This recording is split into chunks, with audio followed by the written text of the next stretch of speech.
You're listening to a Brawl Network production, and this is Meanie's Bird Recap. Can you feel that thing that's oozing out your doggone hands? That thing that's beating in your doggone chest right now. Can you feel it? Win or lose, these guys will be here for you after every single game. Do you think you're better than me? Here are your hosts, Giovanni Hamilton, Connor Miles, and ECW Original, the Blue Meanie.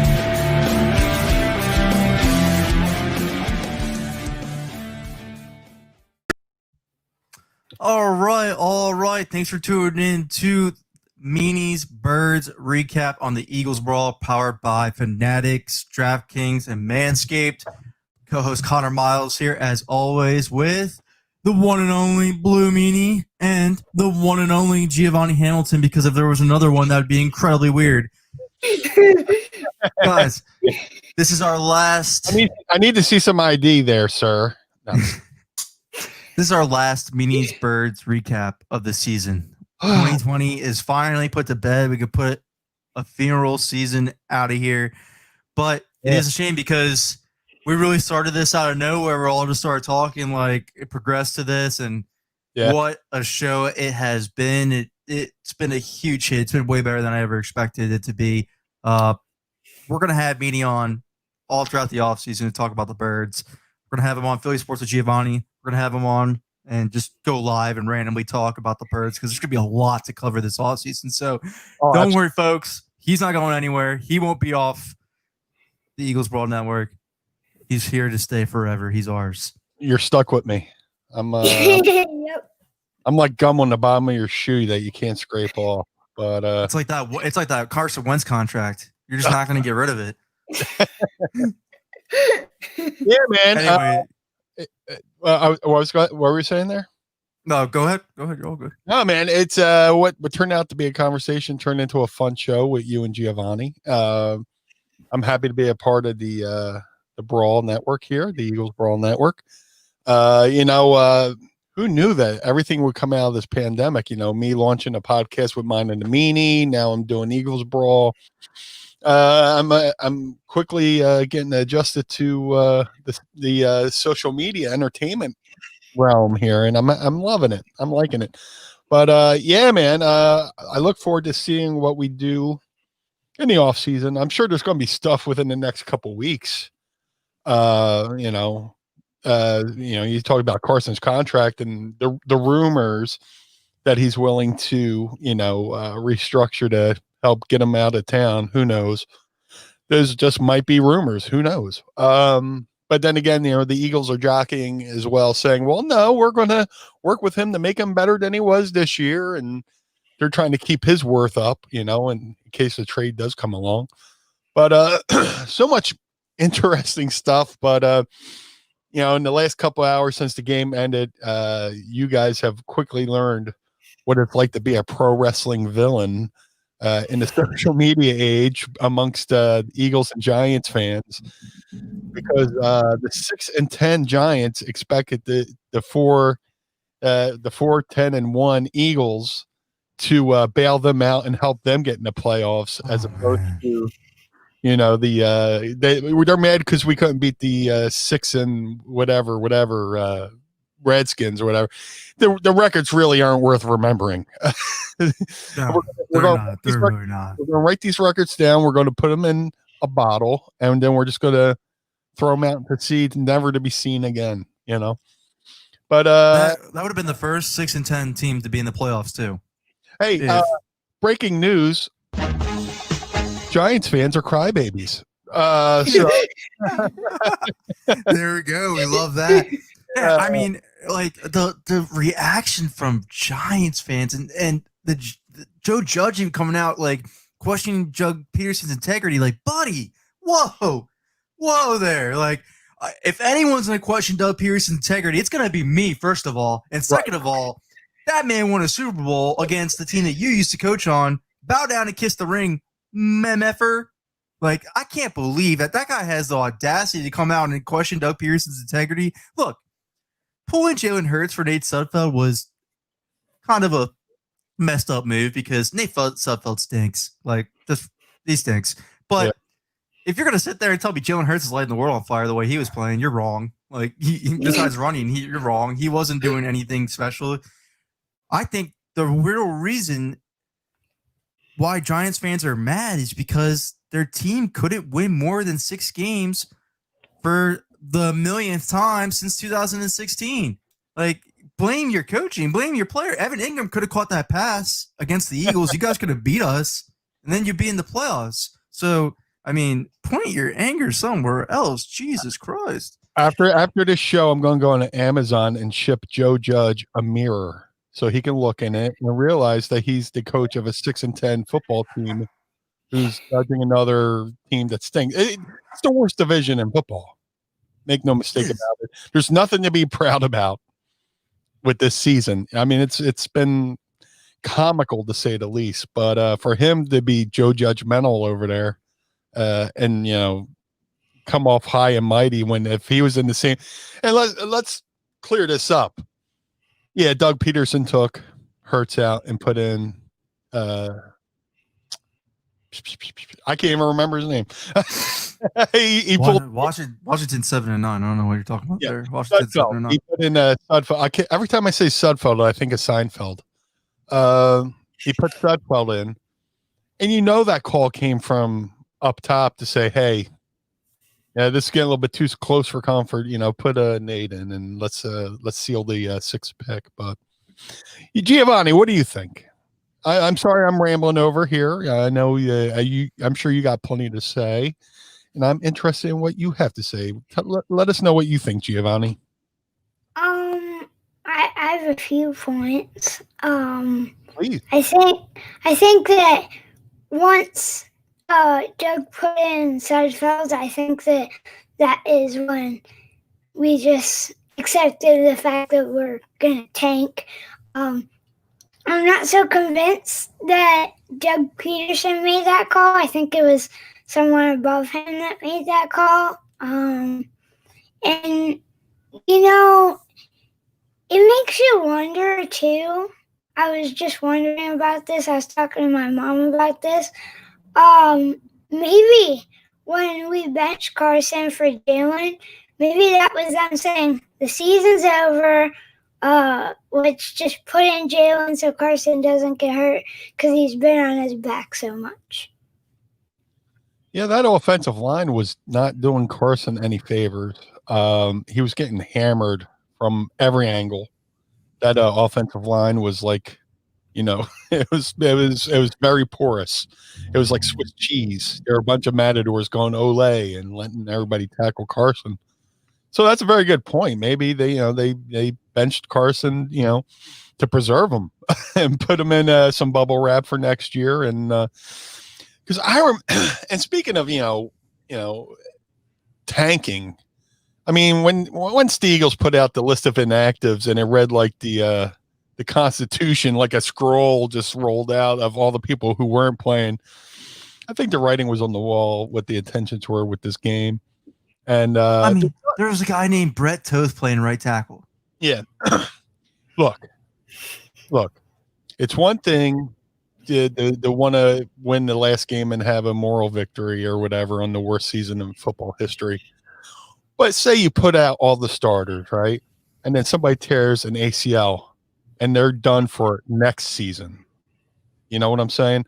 Mm-hmm. I mean, anytime a team clinches their division early and they know they're in the playoffs, they know they have a bye, they sit all their starters because they don't want to get injured for the playoffs. This was no different than resting our guys. Okay, this season's lost. Stay healthy and get back on. Let's focus on next season, come back healthy and start recovering now instead of, for pride, put him out there and then say Brandon Graham, tears his ACL and he can't play next season. So then we got to figure out how to replace him. You know what I'm saying? So to me, it's all much ado about nothing.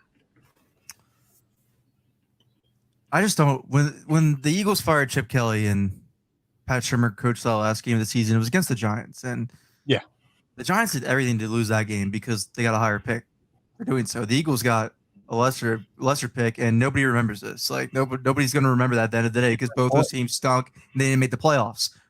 Well, this is a non-issue. It's just Giants fans being really sad about it. But let's go into this question. What do you think of the Carson Wentz trade rumors now? And Giovanni's mom saying that Giovanni had a great point today about Wentz, the trade rumors and the media. So Giovanni, take it away. Start it off, bud. What do you think about the Carson Wentz rumors? Just like yesterday, I'm not buying it. I don't think that this is true at all. I mean, first of all, if you watch Howie Roseman and Doug Peterson's press conference, Howie Roseman seemed to have no interest of trading Wentz or that Wentz was gonna want a trade. But I have had experiences like this when I did my TLC show and stuff, where the media just gets strong, and it's been happening to Wentz a lot lately. And I'm not going to trust it until the ink is dry on the paper. It's fair. It's very fair. I agree. Here's the thing with all these rumors, and I'll just say it real quick, and I'll get Meanie to get his piece. And I just don't think they trust. I think if the rumor is that his relationship with Doug Peterson is completely fractured, I completely believe that. I believe that. I think I do. Are you ever going to trust Doug Peterson again not to bench you when you struggle? Because again, this is Carson's first real season of struggling, and he was benched for it. And as my dog is already in the background, like upset that Doug Peterson was even brought back. But I mean, do I think that Carson wants to be traded from here? I don't know if he wants to leave Philadelphia per se, but I think there is a chance that he sees the writing on the wall with the head coach in place. Because again, this rumor, this story from Chris Mortensen is not something that you just really like roll your eyes to. It's Chris Mortensen, and this story came out after, mind you, after the Eagles announced they're going to bring Doug Peterson back for 2021. This immediately comes out. So my thing is, does Carson want to leave Philly, or does he want to leave a broken head coach? Because I think it might be more of the latter than it is the former. I don't think he wants to leave Philadelphia. He was on the field for until 1:30 last night with Zach Ertz and Jason Kelsey. I think he loves this place, but I think when you're a professional player and you're looking to compete and you're looking to get better and you're looking to win championships, and you see your whole entire offense, not just you, your whole entire offense struggle this season, and for the team to say, we're not going to do anything about it, we're just going to let it work itself out with this quarterback situation and what it is, with the play calling situation, what it is, and then maybe an offensive coordinator will fix this. Like, come on. That's not how it's going to work. One of these guys has to go. It's absolutely true. There's no way you could bring Doug and Carson all back on together. So I don't necessarily believe that they will trade him, because I think there are still things you can work out. This relationship is salvageable. But I mean, if they're bringing Doug back, which is all likes of indications they are, it's going to be on a very short leash, you guys. If he struggles again next year, he's fired. Like, there's no doubt about it at all now. This is it. You either go forward and be better, or you're fired. Carson just doesn't see. Do you really think Carson wants to sit through another season like this? I mean, would you as a competitor want to sit through another season like this? Like, say our podcast is doing absolutely nothing. We get like 3 views per episode. Are we really going to be wanting to do something, keep doing that? Or do we want to change things up and like get rid of me and get somebody in here that will bring more views in? That's what you're going to want to do, right? Giovanni, that's what you're going to want to do. You're going to be like, hey, Connor, I love you, man. I'll play with you on COD, but I mean, I need this podcast to take off, brother. Like, I need this needs to be my money someday. So I just think I have no ill will towards Carson Wentz. I have no ill will towards Doug Peterson. Both are huge advocates and reasons why there's a Lombardi in Philadelphia, and I will always cherish that. But I went through the Andy Reid years of when he was destroyed and broken in Philadelphia. I went through the Chip Kelly years of he was destroyed and broken in Philadelphia. The fact that Doug Peterson is surviving a 4-win season when Andy Reid couldn't even do that is literally because of a trophy. A trophy that we're so far away from now. It's not even funny how far away from we are from that. That Super Bowl season is long gone. They are way away from that now. They are a 4-11-1 team picking 6 in the draft upcoming. So when I see a team that just progressively gets worse and worse and worse, and now to the point where they had an MVP caliber quarterback who now wants to leave because he was benched for his play. And then you have, because I think it's so funny. I see everybody like Carson played bad this year and then critique his individual play. Zach Ertz played bad this year, critique his individual play. Jalen Reagor played bad this year, critique his individual play. But why aren't we sitting here saying the whole entire offense was bad this year and the guy who's in charge of the offense is allowed to come back? Like, is allowed to fix this? Like, and then I know a lot of people want to, because we put a poll out on Eagles Brawl and I wanted to engage the fans on this and see where the feelings are. And I was shocked at what the results were. So many people are confident in Doug Peterson if he just brings an offensive coordinator in. So you are telling me you are fully content with your offensive-minded head coach bringing in someone below him to help him fix or bring in a new offense? That's weird. That doesn't sound right. That does not sound right to me. I don't know why that sounds right to everybody. That doesn't sound right to me. Now, if Doug Peterson was a defensive head coach and the offense is broken and they need to get rid of the offensive coordinator they have in place and bring in a new offensive coordinator with a new system to fix it, fine. That's different because Doug Peterson he's not a good offense. He's a defensive-minded coach, and the defense is fine. But you're telling me my offensive-minded head coach needs somebody to come in and fix his offensive system? That's not good, fellas. Not good. Well, first of all, when it comes to, I'm going to work in reverse here. I'm going to rewind a little bit. When it comes to the Mort report rumors, that's not like a source to take lightly. You know what I'm saying? It's Mort, and he's pretty good. And if he's getting that information, it's more than likely coming from, even though he debunked this later, usually it's always from like an agent or an inside source or something like that, or he wouldn't run with it, you know, because then he would look foolish if it turned out to be true. It did turn out to be false. So, and like you said, I didn't even dawn on me the timing. They said, you know, it came out right after Doug, you know, saying he was definitely coming back next season. Another thing is a lot of fans are like, oh, Doug Peterson should be fired for tanking the season.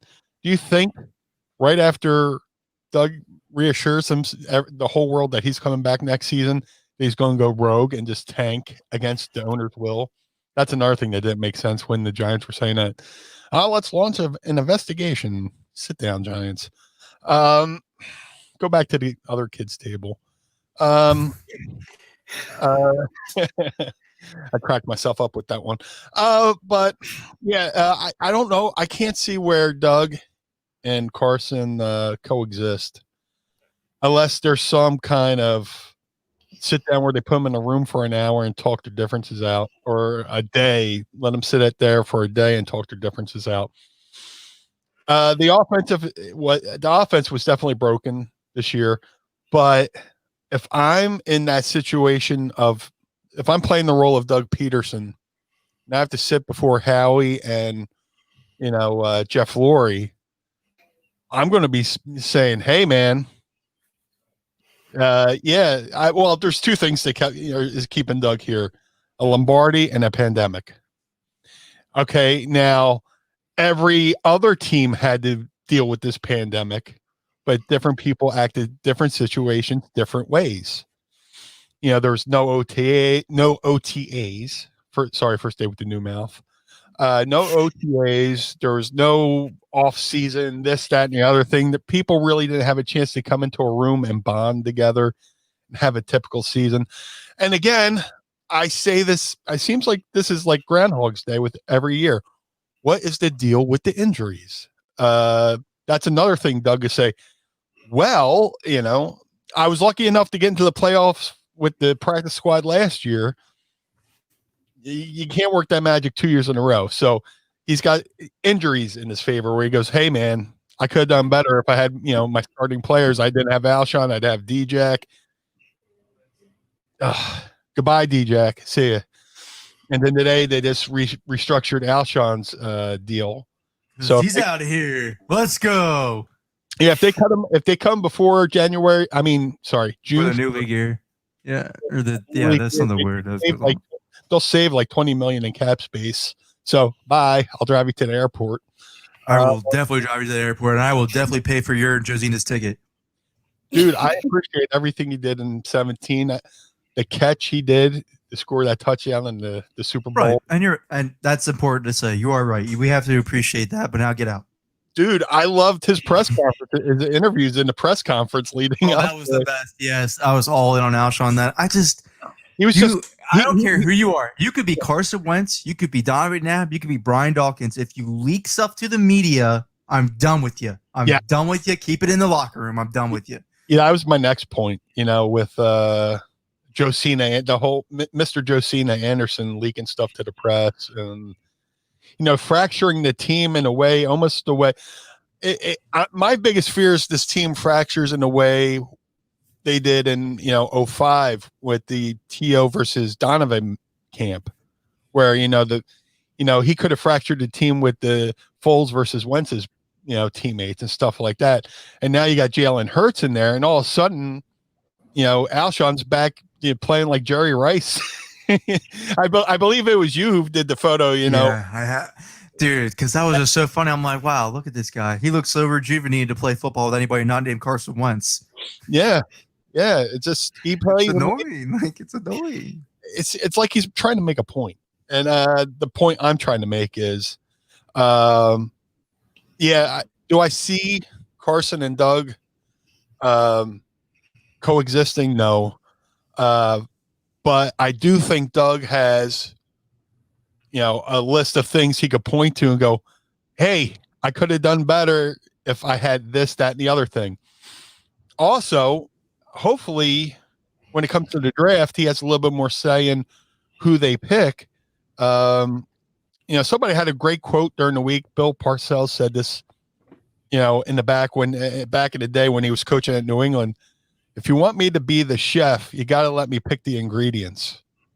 And I think there's a lot of times ownership has undercut Doug as well. Whether it's him saying, "Oh yeah, my coordinators are going to be here next year," and the next day they fire his coordinators. You know what I'm saying? Now they're picking players that maybe he didn't want to have picked. Hopefully, he gets a little bit of say. Hey, if you give me a little bit, that's another argument. If I'm playing the role, I don't know what's going on, but if I'm playing the role of Doug Peterson, hey man, give me some quality guys in the draft to develop. I didn't want Rager. I didn't want this or that and the other thing. He has more excuses towards why he should be, brought back. Now with Carson, they made an investment in him, and they said that the relationship's fractured, but if I was Carson, I would just do everything I could in my power to prove the naysayers wrong. Hopefully this rumor's not true where he wants out. Hopefully the rumor's not true that where he's willing to restructure his contract to fit elsewhere. Hopefully he's willing to go into this offseason to, earn his job. But until then, there's so many unknowns. You know what I'm saying? And just right now I'm trying to look into a crystal ball, and a crystal ball that's awfully cloudy. Right. And to these comments, because we're getting a lot of comments in that talking about the injuries. The thing with the injuries is they can't get this training staff right. I mean, they bring in a new training staff and a new medical team like every single year. I will go into dipping into my sources now of the Ertz family. From what I was told this offseason was they were going to bring in Zach Stanford trainer and let him assemble a training staff. And then for whatever reason, when Zach approached them about getting a new contract, those talks with that trainer completely fell apart. They hired somebody else. So if they did that, hiring a training staff based on their feelings of where they were going with Zach Ertz and where his contract was going, how can I trust that they got the right guys into place? I can't. I mean, clearly they haven't. Again, They keep changing these staffs out, changing out this medical team, and the same results keep happening. So get it right there. They have to get it right there. If they want to stop getting all these injuries, they have to get the right training staff in place. They have to get the right practice regimen in place. They have to get the right medical staff in place. They haven't been able to do that yet. So that's really the major reason why they're always injured. But I want to get into this. Sure. Because first I'll say this. Sal Pal is a freaking quack job. Major quack. Next, I'll go into this. That Ertz pressure hurt, guys. That Ertz pressure hurt. Yeah. I mean, it's one thing for Carson, but because you're the quarterback of this team and the quarterbacks are the undoubted leaders, and we always praise them because it's the position. Zach Ertz is nothing but Philadelphia. Outside of Jason Kelsey and Fletcher Cox or Brandon Graham, you're not finding somebody more Philly-driven than Zach Ertz. To see his emotion today, I mean, if you guys have any question that he's coming back, here to tell you it's not happening. Like, it's unfortunately, but he's feeling this way. He's acting this way for a reason. He's not sitting on the field until 1:30 a.m. for no reason. He's not crying during these pressures for no reason. Like, this is happening. We have to start coming to terms with this, is that we're moving on from Zach Ertz, and it's a shame. It's a shame. Great player. What he did for this organization will never be forgotten. What he's done for Giovanni and his family, what their family has done, will never be forgotten. I mean, the Ertz Foundation has been a key success of the Philadelphia community. No matter what, wherever he goes, whatever he decides to do with his career, he's forever an Eagle. That's something he'll never be able to escape. But Gio, what did that feel to you, man? Because I know that you, like Meanie and I, when we were kids and we watched the Eagles, we felt the same way that you do. Like we really grew emotionally attached to these players. Like we didn't understand the business side to it. I know like you were in a way different place than what me and I were when we were kids watching the Birds. You understand this stuff a little bit more. And I think if I compare where I was at 13 knowing football to where you are, it's not even a fair comparison. You would knock me out of the park. But I think you start to get these things a little bit more and you start to realize them. But I know that you still have a lot of emotional attachment to, Zach Ertz, Carson Wentz, so on and so forth. You see that Zach Ertz pressure today. What went through your mind, man? I was devastated because I couldn't believe it. Like even though we've been talking to Nick, and he thinks that Zach's gonna go, I still had hope. And just seeing him like that today really put me in reality. And it really sucked. Yeah. For those of you that don't know, Giovanni and I are best friends, so no big deal. But I think what was it a week ago, Bud? Where you finally started to be like, man, because I know Nick wasn't really helping us out in the group chat with all the where should Zach go next offseason, all that stuff, text that he was sending to us. But last week you really, I just remember talking to you and you really just said, man, like this is hitting me. Like this is really starting to hit me. This is it with Zach. I don't want this. Like you were mad. You were frustrated. It was after the first time I cried about it. Yeah. It was tough, man. I felt that pain through your text, man. Like I get it. Like I absolutely get it. It's not every day. I remember, and Meanie will remember this, when Brian Dawkins left the Eagles, heartbroken because the way that it happened was actually kind of similar to this. Joe Banner didn't want to pay him anymore, thought he was way past his prime. There's no reason to pay somebody who's hitting 30 this type of money, and that's kind of what's going on with Zach right now. It's just Brian Dawkins is Brian Dawkins. It's not fair to compare the two. But I couldn't believe it. I was like, they're letting the franchise cornerstone player walk in free agency to the Denver Broncos. And without a fight, they just let him walk to the Denver Broncos. And I'll have you know, Brian Dawkins was very successful with the Broncos. He had some great couple last seasons with them. His play did not slow down at all, and I highly doubt Zach Ertz will either. And like I said earlier in the show, you can criticize individual players on offense, but you better realize you're going to be criticizing every single player on the offense because the whole offense was awful this year. It was a horrible unit. No player in this offense played well. outside of Jordan Mailata, really, and Jason Kelsey. But I didn't even think Jason Kelsey had some times. But He had a couple snaps. he did. I mean, I'm not gonna lie. I had somebody in my DMs that was a Giants fan that was like yelling at me, like, "You think Jason Kelsey really wanted this?" And I was like, "Buddy, did you watch that game last night?" Because I watched Jason Kelsey be like a revolving door to Nate Sudfeld a couple times. So I don't want to hear it. Like, I don't think that those players felt disrespected or felt let down by their coach because he didn't want to get 5 wins instead of 4. Like, I don't think that. I think you're far off with that. But anyway, so Yeah. I'm gonna go- stuff.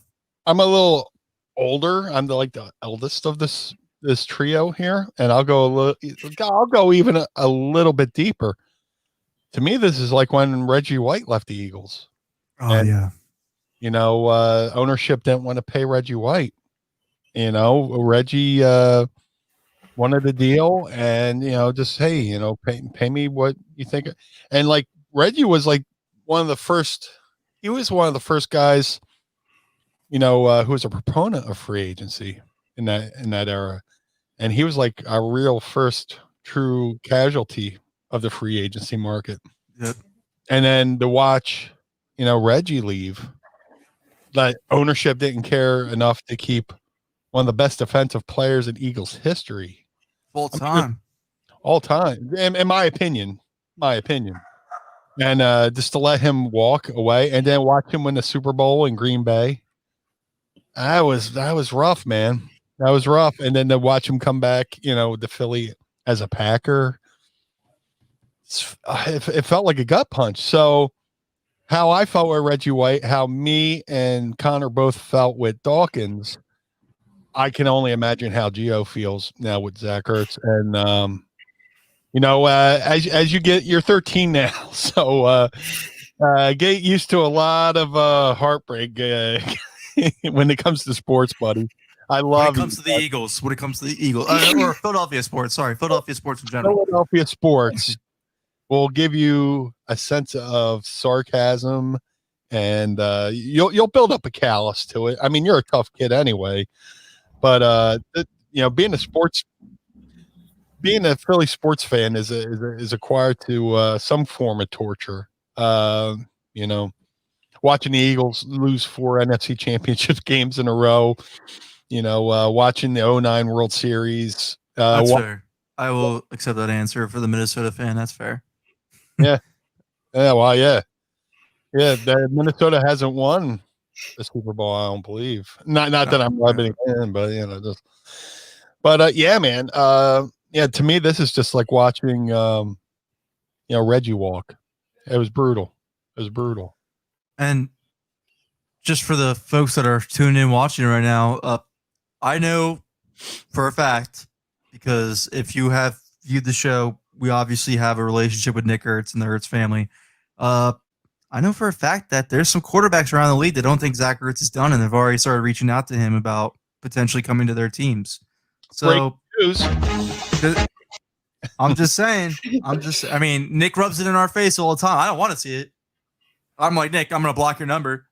But what the perception is around the league and what we probably think about Zach Ertz after this season is completely different.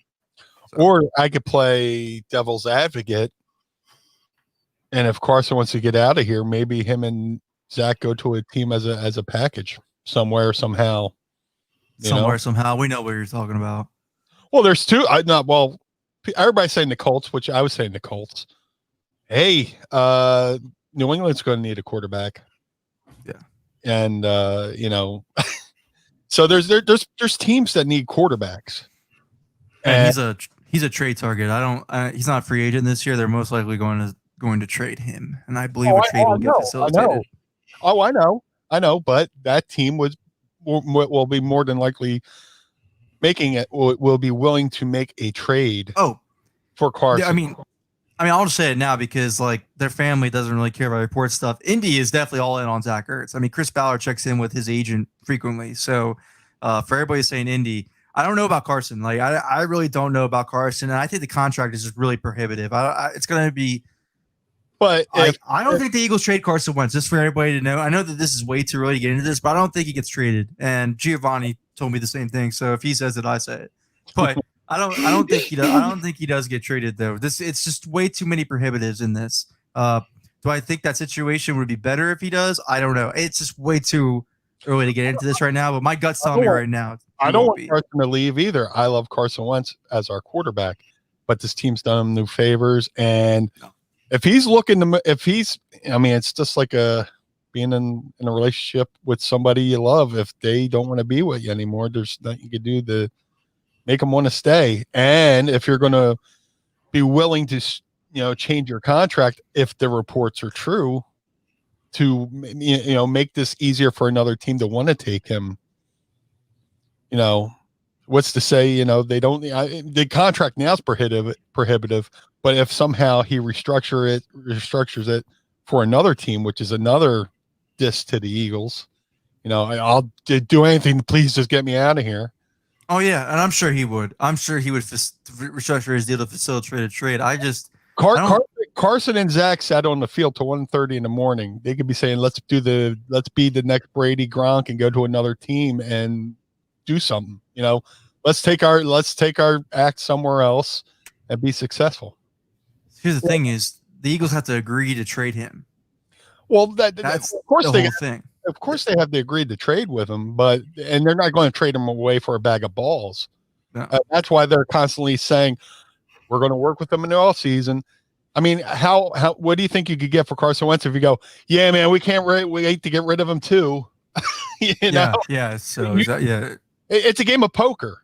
You're going to put on your best poker face to get the best asset you can for a top 5 quarterback. If that quarterback doesn't want to be here and he's willing to work with you to leave, I'm not saying and this isn't me saying I want him to go, but there are factors that can make this transition possible. And I've seen it in my industry. I've seen it in other industries. If 2 people don't want to work together and then they want to, mutually split and make things work, it can be done, unfortunately. What do you think, Gio? Let's hear it. Words of wisdom. Let's go. Give your thoughts on it. About Carson leaving or? Carson leaving. Yeah, let's hear it, man. What do you think? I'm still not buying it. I don't think he's going to. I mean, we're already... Forget all the reports. Forget what people are saying online. Like, straight from Giovanni, what are you doing with this situation? How do you fix this? The man of the hour. I think that you keep Carson Wentz and you help build around him, build his line, get him some receivers. If you're going to get rid of Zach Ertz, we need receivers because I'm not so convinced that we can rely on Dallas Goedert. I think that's a good discussion to have. Different day, but that's a good discussion to have. We're definitely going to have to do that on the podcast sometime because and again, I just said it myself. If you're going to point out one person and critique him on the offense, you might as well do it for the rest of them. But, I mean, did Dallas Goedert do enough for you to think that he can step up and be tight end one to replace Zach Ertz? Because me personally, no, he did not. No. But then again, neither did this whole entire offense. So next year is going to be a whole different new. I mean, you're looking at Goddard being tight end 1. They're going to bring in a new wide receiver no matter what. You're looking at maybe a new offensive coordinator with a new system that the Eagles never been in before or even ran before. Like, a lot of changes are going to be made, and a lot of household names are out. It's just, oh man, it's going to be wild offseason. But yeah, I just don't think they trade Wentz.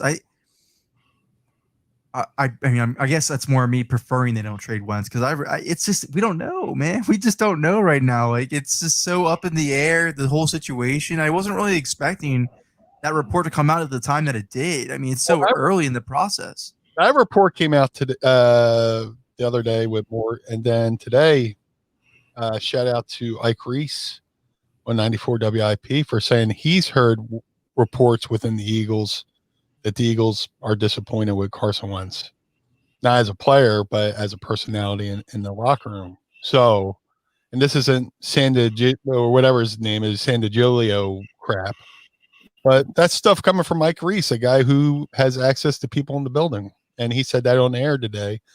So maybe that I went. mean, Maybe I if think that he has a point. I think he has a point. To be honest with you, if that's true, that could be a reason why they went and got a quarterback in the second round. Who knows? I don't know if did he say it in a pretense of before this season? He said from his source, he's like paraphrasing, so I don't want to put words in Ike Reese's mouth. He hasn't been able to be around the NovaCare Center but from people he's talked within the organization.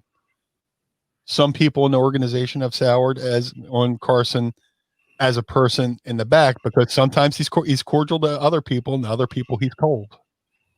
And that's. I'll say one thing. That because we haven't. I don't think Meanie heard this yet, and I wonder what you would think about that now. Sure. This isn't that bad, but this might give a little background to elaborate on that theory that Ike Reese has. Is again, we're not insiders. We sit on here just insider. So right now. I don't want to. Yeah, I don't want that either. I just like to talk about the Eagles on the podcast. But yeah. We have been fortunate enough to build a relationship with the Ertz family and to talk to them. I mean, Gio, we talk to Nick every day, right? Like we're always in communication with the Ertz family, and Nick is very forthcoming with telling us what Zach tells him. Right. And he'll tell us like, hey, don't say this, or like keep this between us three. He'll say it. He'll start off just like keep this between us three. But he never did that. He never said this about this. So I'm going to go out and say it. So breaking news. So they're getting ready for week 2, the game after Washington, where Ertz catches the touchdown. And again, disappointing game. They lost, and the offense was struggling, and Carson was struggling.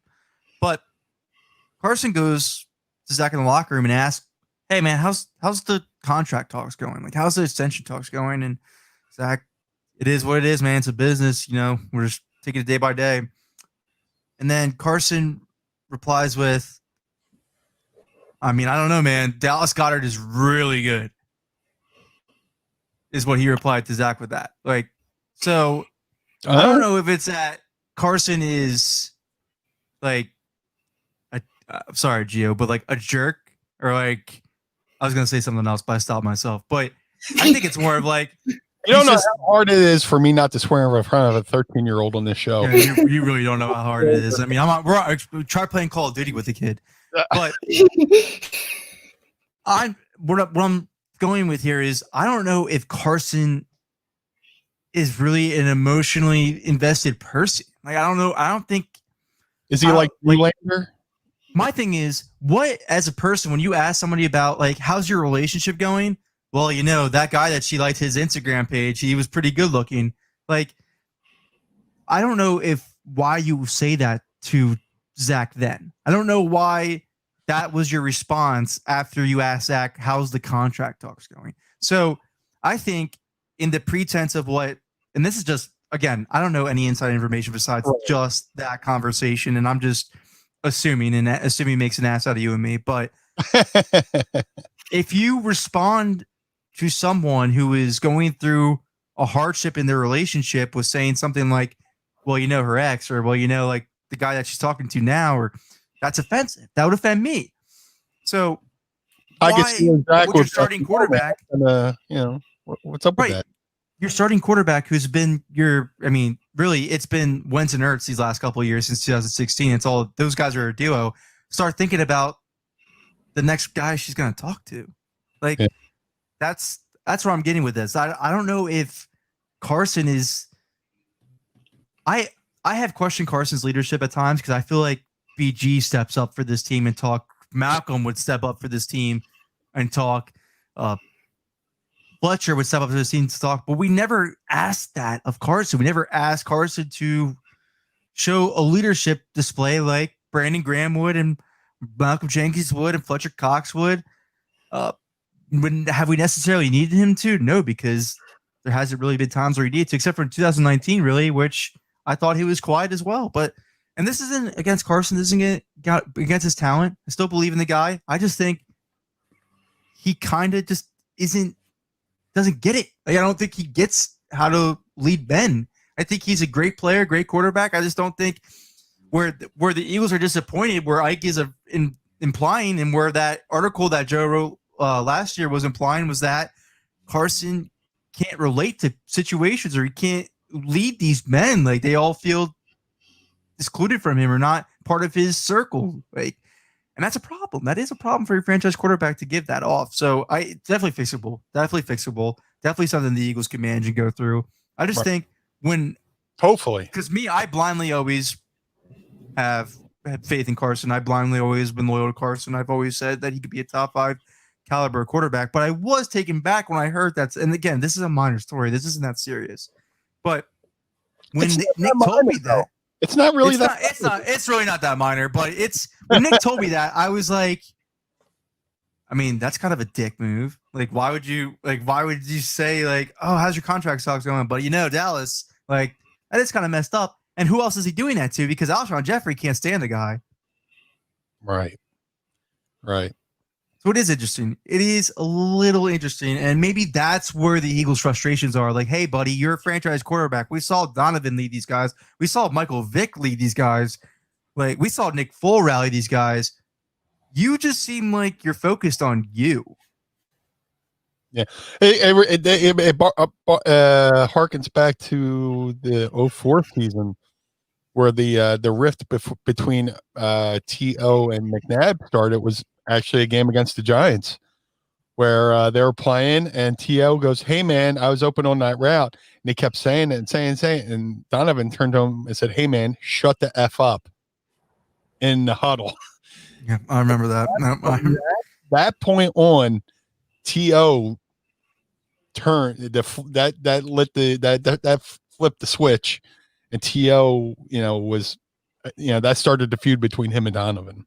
Donovan turned around going, "Yo, man, I heard you. Shut the F up." So I can see if Carson's saying, "How's your contract going?" Well, man, Dallas is really good. Dude, why would you say that to me? It's crazy. This is something to worry about going forward. But let's end the show real quick. Unfortunately, we do have to come to an end. But I wanted to get all your guys' thoughts on this before we go off, because I personally feel like this is a bad decision and they will regret it. And we're going through another year of wondering if this team will collapse again. But do you think, because I just think the writing was on the wall and they dismissed their opportunity to move on, but do you think that it was the right move to bring Doug Peterson back? Because everybody knows how I feel now. But what about you guys? You go first, Gio. I've been a blabbermouth. I've talked too much. It's time to hear from you, buddy. Connor, I know you've been saying that. I know you've been saying that Doug can't come back because someone lower than him isn't going to help him very much. But me, I want you to replace him. No. Do not be below Doug Peterson. You are above Doug Peterson. He should be your offensive coordinator, if anything. I'd vote for Gio. But I know, Gio, you and I have had discussions for this for months now. Like, even when you first started your podcast, when the Eagles were struggling, and I know at the beginning your opinion was, look, Connor, relax. Like, he needs an offensive coordinator, and then they'll get this right. Look what him and Frank did. And I think that is, and I know I go at people for thinking this, and I always shoot down that opinion, but it's a valid opinion. It's a valid opinion. I don't know any better than anybody else. So if you do feel that way, do you think that, you know what, it's okay to bring Doug back? Just let's try it with the offensive coordinator and let's forget Connor's rage for a second. I think that we need to look and see if the OC helps. If it doesn't, then of course scoot him out of the building. But for now, I'm just riding with it. So you're content with it that they're bringing Doug back, or is that something that you would have done though, or would you go in a different direction if you had the choice? I think it's just 1 year. And I think we shouldn't jump like that to fire people. and I don't think I think he just needs the OC. I think that's it. All right. It's a valid opinion. Again, it's a valid opinion. I completely understand it, and you described it very well. He needs someone to go out before the games and go get some ice cream. That's all he needs.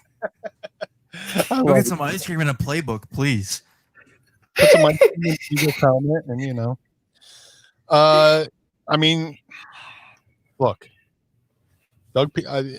I'm at peace with Doug coming back, just because this has been one crap show of a year, all across the NFL. I mean, just he Doug took us to a Super Bowl. We won a Super Bowl with Doug. The next year, if Alshon catches that pass, there's a good chance we could have went to at least another NFC Championship game. Last year, we got to the playoffs with the practice squad and Carson. Everybody looked fantastic. And in that game against the Seahawks barely beat the Eagles, who had Josh McCown and a torn hamstring that was torn off the bone. This is other than his first year, which I never count the first year for any coach. Yeah, Nah, they get the Men in Black mind eraser. I forget the first year. This is really Doug's first bad year. And again, like I said, there's been the issues with injuries. Why is this team the most injured team in all of the NFL? I don't get it. So he's got that going, not going for him, but hey man, look what I've had to coach through. You know what I'm saying? So, I mean, sometimes he's looked brilliant, and sometimes he looks like he couldn't coach a fart into a Taco Bell. But I'm willing to give him one more year. I think he's kind of owed that, as a coach. Yeah, they've gone to the playoffs every year. They've regressed a little bit, but there's been so many factors working. He's been swimming upstream year after year, with injuries and guys not playing, and then stuff like that. So, long story short story long, whichever you prefer. I'm at peace, because also, if you're going to move on, you better. It's like when you quit a job. You don't quit a job and just sit around and then start looking for a job. You better have a job as the day you quit. So if you're going to fire the guy who got you to the Super Bowl, you better have a really good, replacement plan, because that person is going to have expectations up here replacing a Super Bowl winning head coach. But I agree with Gio too. He needs somebody there to be the bad cop. Just like Carson needed the bad cop. Carson's coach was too much of a buddy and not too much of a coach, where they fired Doug's coordinators and he's just calling the plays. Doug needs somebody to go, no, that's a bad idea, Doug. It's just been the Doug show. So get a little bit of yin and yang in there, balance it out, hopefully. Not give up play calling, but have somebody to say, that's a good idea, but what if you did this instead?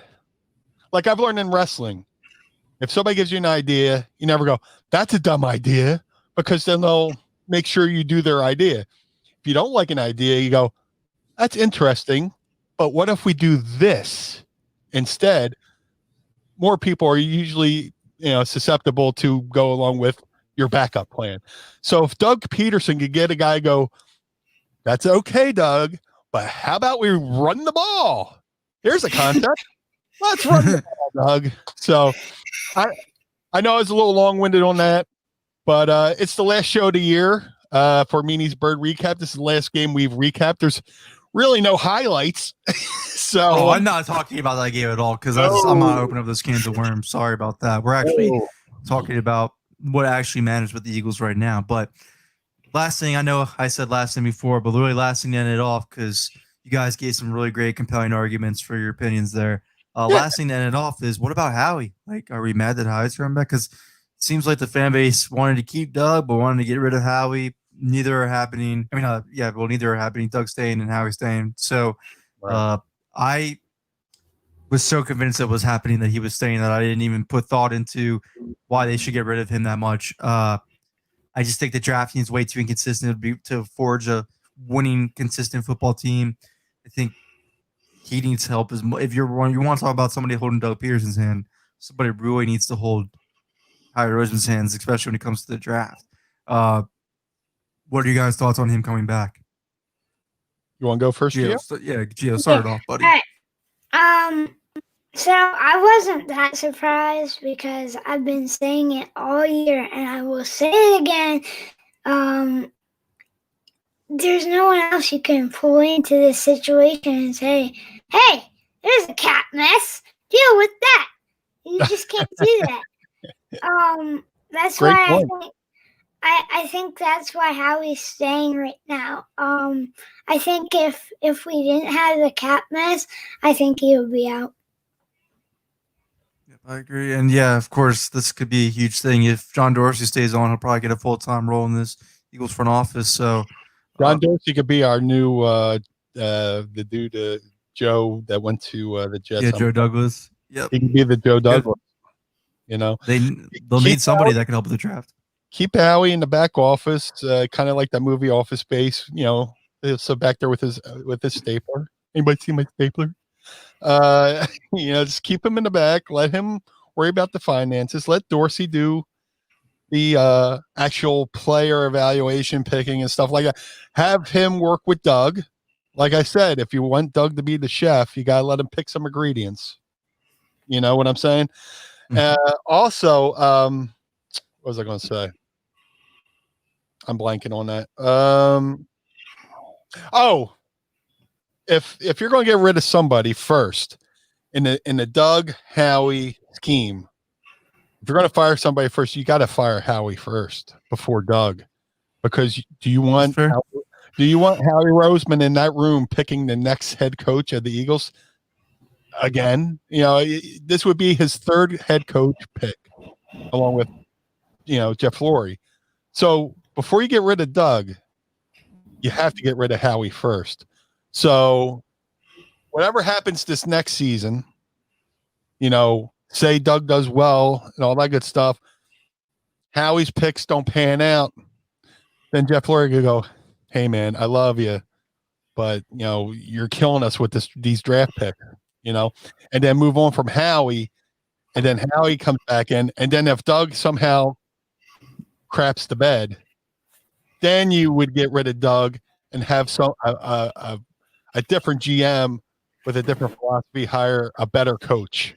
Because, like I said, if you're going to hire a coach to replace a Super Bowl winning coach, it better be a good pick. I don't know if Howie can make that pick for a new head coach, if you hear what I'm saying. I definitely get what you're saying. So, again, guys, the season might be over, but you can still go to DraftKings dkng.co/brawlpod, BRAWLPOD. Sign up, minimum deposit $5. You get credited for free entry each week through our sponsorship with DraftKings. Again, you can also go to manscaped.com, use promo code BRAWL, BRAWL, and help Jeffrey Lurie out find his balls, because I thought he should have made some bigger moves than what he did. But again, as always, this has been a great, and Meanie, I'm going to give you your shot too. Don't worry. I just wanted to say my closing statements before we go. What a blast. And I said it to start off, but what a blast this has been. Not only that, not only has it been awesome to get to know Meanie and do this show with him and talk birds, because he's way more knowledgeable a Birds fan than we give him credit for. I know he focuses on his wrestling stuff and do the Meanie the Meanie show, but I mean, he knows his birds, guys. So I mean, this was a great platform to bring him on to share his thoughts, and I'm glad that the fans agreed and they all really, I mean, everybody viewed this show. It was a huge success. So I greatly appreciate you all. And then not only that, watching Giovanni grow. I mean, look at this. This guy's not even a year into podcast, and he goes on these shows. He texts me about these shows like, "Here's the plan. Here's what we're going to do. Let's rock, baby."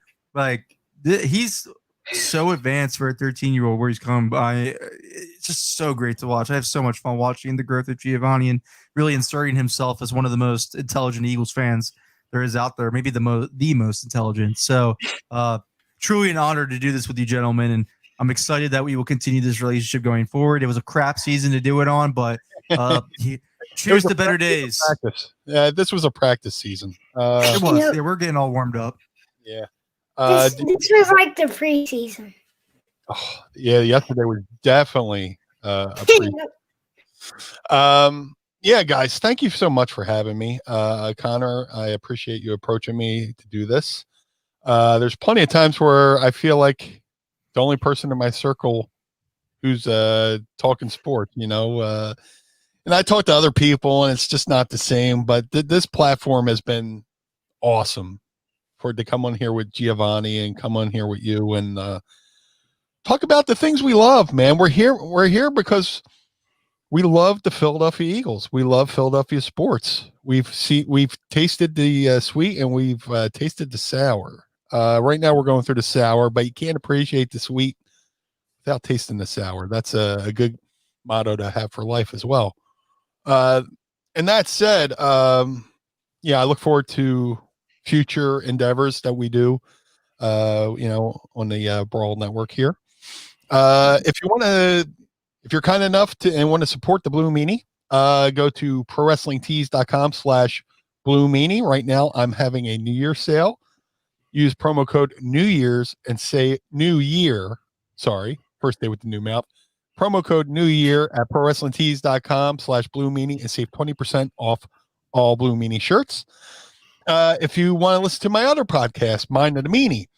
Mind of the Meanie drops every Monday at 6 a.m. wherever you get your podcasts. If you prefer your podcasts on YouTube, subscribe at youtube.com/Mind of the Meanie.